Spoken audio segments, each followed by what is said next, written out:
بسم اللہ الرحمن الرحیم۔ نبی کریم صلی اللہ علیہ وسلم نے فرمایا کہ اس کی مومن کی مثال جو قرآن کی تلاوت کرتا ہے سنگترے کی سی ہے، جس کا مزہ بھی لذیذ ہوتا ہے اور جس کی خوشبو بھی بہترین ہوتی ہے، اور جو مومن قرآن کی تلاوت نہیں کرتا اس کی مثال کھجور کی سی ہے۔ اس کا مزہ تو عمدہ ہوتا ہے لیکن اس میں خوشبو نہیں ہوتی۔ اور اس بدکار منافق کی مثال جو قرآن کی تلاوت کرتا ہے ریان کی سی ہے کہ اس کی خوشبو تو اچھی ہوتی ہے لیکن مزہ کڑوا ہوتا ہے۔ اور اس بدکار کی مثال جو قرآن کی تلاوت بھی نہیں کرتا اندر آن کی سی ہے، جس کا مزہ بھی کڑوا ہوتا ہے اور اس میں کوئی خوشبو بھی نہیں ہوتی ہے۔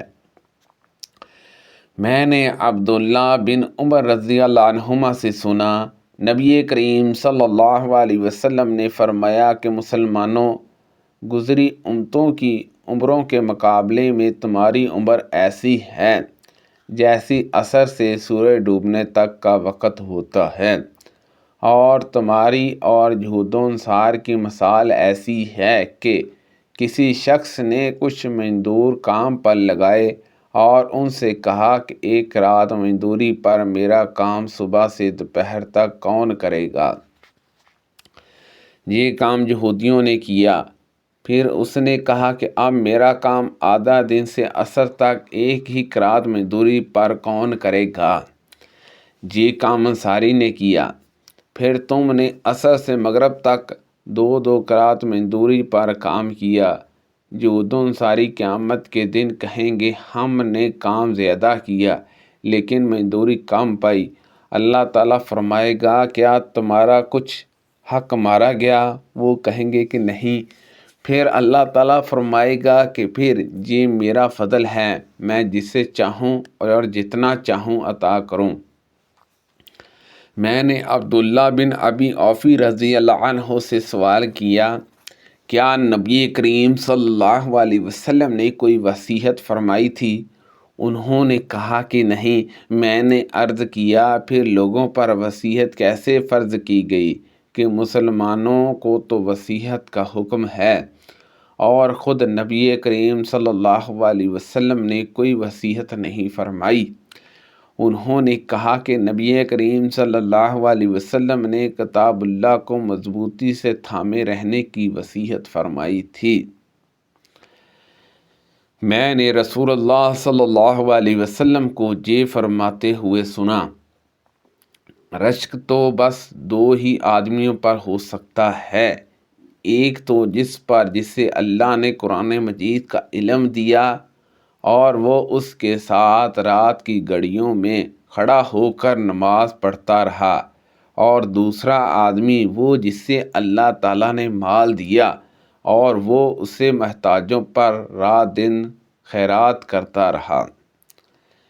رسول اللہ صلی اللہ علیہ وسلم نے فرمایا کہ رشک تو بس دو ہی آدمیوں پر ہونا چاہیے، ایک اس پر جسے اللہ تعالیٰ نے قرآن کا علم دیا اور وہ رات دن اس کی تلاوت کرتا رہتا ہے کہ اس کا پڑوسی سن کر کہہ اٹھے کہ کاش مجھے بھی اس جیسا علم قرآن ہوتا اور میں بھی اس کی طرح عمل کرتا، اور وہ دوسرا جسے اللہ نے مال دیا اور وہ اسے حق کے لیے لٹا رہا ہے، اس کو دیکھ کر دوسرا شخص کہہ اٹھتا ہے کہ کاش میرے پاس بھی اس کے جتنا مال ہوتا اور میں بھی اس کی طرح خرچ کرتا۔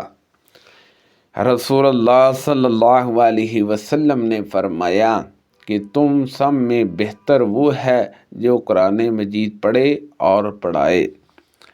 ایک خاتون نبی کریم صلی اللہ علیہ وسلم کی خدمت میں حاضر ہوئی اور کہا کہ انہوں نے اپنے آپ کو اللہ اور اس کے رسول صلی اللہ علیہ وسلم کی رضا کے لیے حب کر دیا ہے۔ نبی کریم صلی اللہ علیہ وسلم نے فرمایا کہ مجھے عورتوں سے نکاح کی کوئی حاجت نہیں ہے، ایک صاحب نے عرض کیا یا رسول اللہ صلی اللہ علیہ وسلم ان کا نکاح مجھ سے کر دیں۔ نبی کریم صلی اللہ علیہ وسلم نے فرمایا کہ پھر انہیں مہر میں ایک کپڑا لا کے دے دو۔ انہوں نے عرض کیا کہ مجھے تو جیب بھی میسر نہیں ہے۔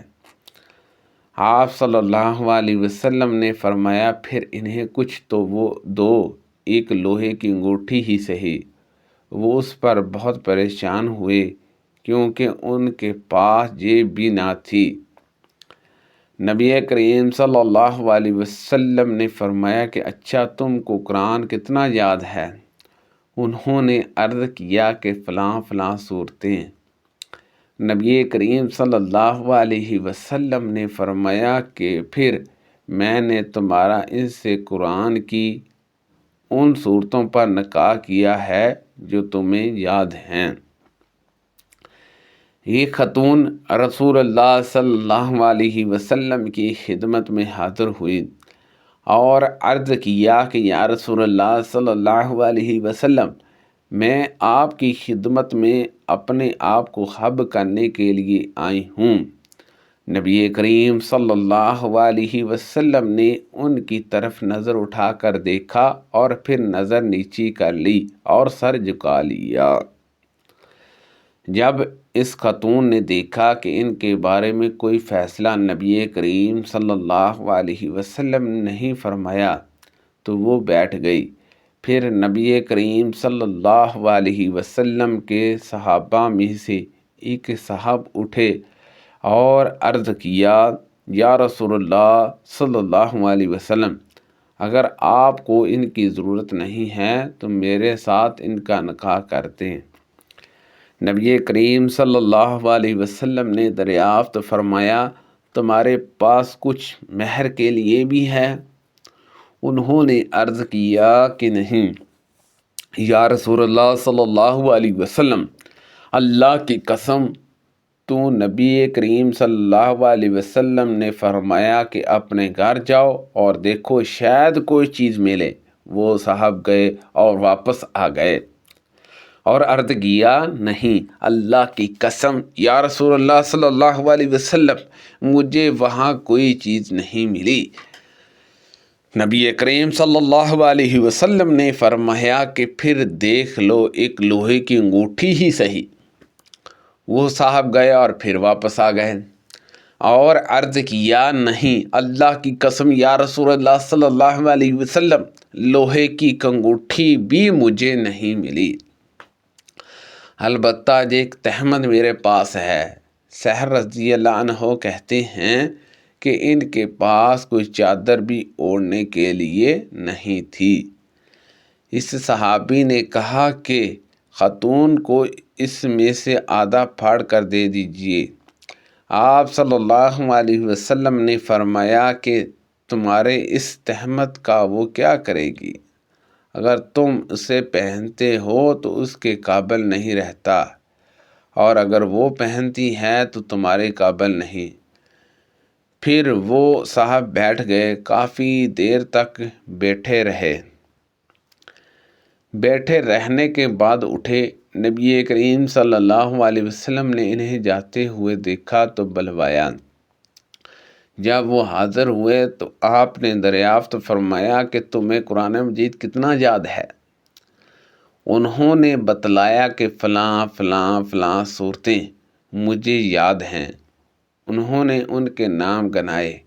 نبی کریم صلی اللہ علیہ وسلم نے دریافت فرمایا کہ کیا تم انہیں زبانی پڑھ لیتے ہو؟ عرض کیا جی ہاں۔ نبی کریم صلی اللہ علیہ وسلم نے فرمایا کہ جاؤ تمہیں قرآن مجید کی جو صورتیں یاد ہیں ان کے بدلے میں نے اسے تمہارے نکاح میں دے دیا۔ سبحان اللہ عز و جل۔ اللہ پاک سے دعا ہے کہ اللہ پاک ان حدیثوں پر عمل کرنے کی توفیق عطا فرمائے۔ کو پڑھنے میں غلطی کوتاہی ہو گئی ہو تو اللہ پاک معاف فرمائے۔ صدقہ جاریہ سے زیادہ لوگوں تک شیئر کیجیے۔ آمین بجاہ النبی الامین صلی اللہ علیہ وسلم۔